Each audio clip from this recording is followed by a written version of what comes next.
Welcome back to video number 2. You guys, the soap dish commercial and Meghan's story is now being brought up and questioned again. Like it's a never-ending drama. So you don't want to miss this. We've caught out lie after lie. Let's just jump in and cover it, shall we? Let's go. Oh my goodness, you guys. This whole Procter & Gamble story is rearing its ugly head again. And Meghan Markle is under fire again because she keeps bringing up this claim about the Procter & Gamble commercial. So here's what we know. It was a school project. This was not something she did independently. Here's the ad she saw. Women are fighting greasy pots and pans. And I said, wait a minute, how could somebody say that? So it was a class project, and she wrote a letter to Procter & Gamble from home complaining about the ad. She went back, she said, home and said to her father that this commercial had really upset her. What should she do? And her father told her to write the letter. Now she starts to tell this story over and over, and each time it's just a little bit different. So first, here's the story she told to UN Women in 2012. When I was just 11 years old, it was around the same time as the Beijing conference, so a little over 20 years ago. See, I had been in school watching a TV show in elementary school, and this commercial came on with the tagline for this dishwashing liquid, and the tagline said, "Women all over America are fighting greasy pots and pans." 2 boys from my class said, "Yeah, that's where women belong, in the kitchen." So I went home and I told my dad what had happened. And he encouraged me to write letters. So off I went, scribbling away to our First Lady at the time, Hillary Clinton. I also put pen to paper and I wrote a letter to my news source at the time, Linda Ellerby, who hosted a kids' news program, and then to powerhouse attorney Gloria Allred. Finally, I wrote to the soap manufacturer. And a few weeks went by, and to my surprise, I received letters of encouragement from Hillary Clinton, from Linda Ellerby, and from Gloria Allred. The kids' news show, they sent a camera crew to my home to cover the story. And it was roughly a month later when the soap manufacturer, Procter & Gamble, changed the commercial for their ivory clear dishwashing liquid. Now, a couple of issues. Number one, Meghan claimed at the end of this speech that she got a standing ovation, but there's actually a video. There was no standing ovation. She also claimed this took place during the Beijing conference, but the commercial was in 1993 and the Beijing conference was in September of 1995. A year later, in 2013, she was on Larry King. Now listen to her version of the story here. With UN Women, and I was talking about an experience that I had when I was 11 years old, and I went to school here locally in LA, and it was during the LA riots actually, so I think 93. And the class was very small, and we were watching TV, and this commercial came on for a soap manufacturer, ivory dishwashing liquid. And in the tagline of the commercial it said, "Women all over America are fighting greasy pots and pans." And 2 of the boys in my class said, "Yeah, that's where women belong, in the kitchen." I went home and I said to my dad, "This is crazy and I have to do something." And he said, "Why don't you write some letters?" So Larry, I wrote a letter to Hillary Clinton, who was our First Lady at the time, and I wrote a letter to Linda Ellerby, who hosted a show called Nick News W5 then. I wrote a letter to Gloria Allred, and I wrote a letter to the soap manufacturer. And then everyone responded to me with the exception of the soap manufacturer. And what was so interesting was to then see with this support behind me, they changed the commercial. Now here, if you heard her, she mentioned it was the same time as the LA riots, 1993. The LA riots took place in 1992.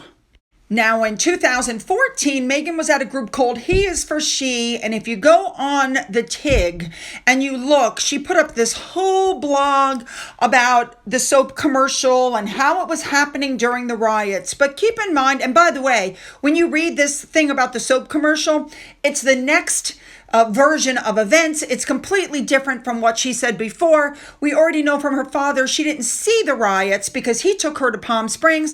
And as I just told you, the riots happened in 1992. The commercial was 1993. And then, of course, Meghan was in London, and at the Commonwealth Trust, they were having a get-together. And guess what she brought up, although not in so much detail?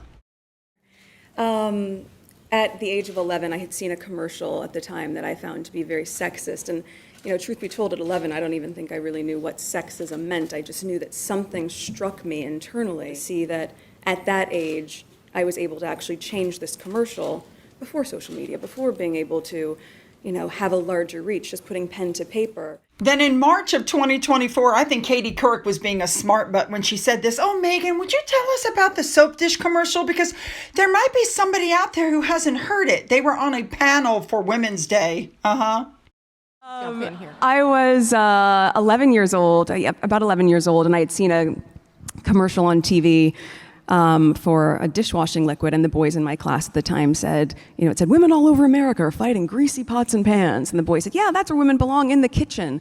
And at 11, I just found that infuriating and wrote lots of letters and put pen to paper, and they ended up changing the commercial. So when Meghan was in Colombia and she sat down on this board, guess what she said? I was 11 years old, and you may know the story. I had seen a commercial that I felt was sexist, and I wrote several letters about it, and the commercial was changed. And for those of you who didn't hear it, this was the very first thing that Meghan talked about in the very first Archetypes podcast. She spent the first 4 minutes telling this story again before she even mentioned that Serena Williams was on the show. Now, when the record was sent to global media of Meghan at this meeting in Colombia, her story about the soap dish commercial was cut out of it. Totally cut out. People have known since Vanity Fair did a fact-checking in 2017, and then, of course, Tom Bauer wrote his book where he put in more information that her story is untrue. We all know that Tom Bauer wrote his book, Revenge, and in the book, the dish soap story came up and what happened with Vanity Fair back in 2017. The whole thing blew. But if Meghan had stopped repeating the story, nobody probably would have questioned her about it. So here's what actually happened. We all remember the Wild About Harry magazine article that came out where, again, she talked about the soap dish commercial. She was so proud of herself, but it was cut from the cover story, according to Tom Bauer's book, Revenge. Apparently, the journalist was puzzled when Meghan hated the coverage despite the interview being a blatant puff piece. Meghan was upset about the title Wild About Harry because she wanted the whole article to be about her and her philanthropy. She was really mad that the whole battle with P&G was, omitted. The problem was there was no evidence that, as Meghan said, that Hillary Clinton ever wrote to her. They contacted the P&G. There was no evidence of anything. What we found out later on was that Meghan's father contacted the people at Nickelodeon and said, would you be willing to do a story on my daughter? They're doing a class project. And that was how the interview with Nick for kids came out. That's how the kids show sent the camera crew to cover the story. Meghan also wants you to believe that it was her letter and her letter only that changed the commercial. Thousands of letters were sent in to Procter & Gamble. Thousands. But according to her, it was just her letter that made the difference. So that's another issue.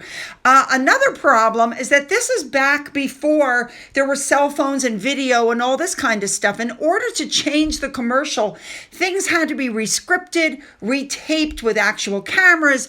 edited. It takes time to change those kinds of things, to make those kinds of changes. According to Meghan, I think she seriously thought that it's like it is today, where you could just flip a switch and make the changes, but you can't. We all know that this all happened because Thomas Markle wanted to boost Meghan's confidence, so he lied to her. So Meghan got all of her dates wrong. She claimed she got a letter from Hillary Clinton, a letter nobody can find. And P&G, she claims that they all changed the commercial because of her, which we also know is untrue.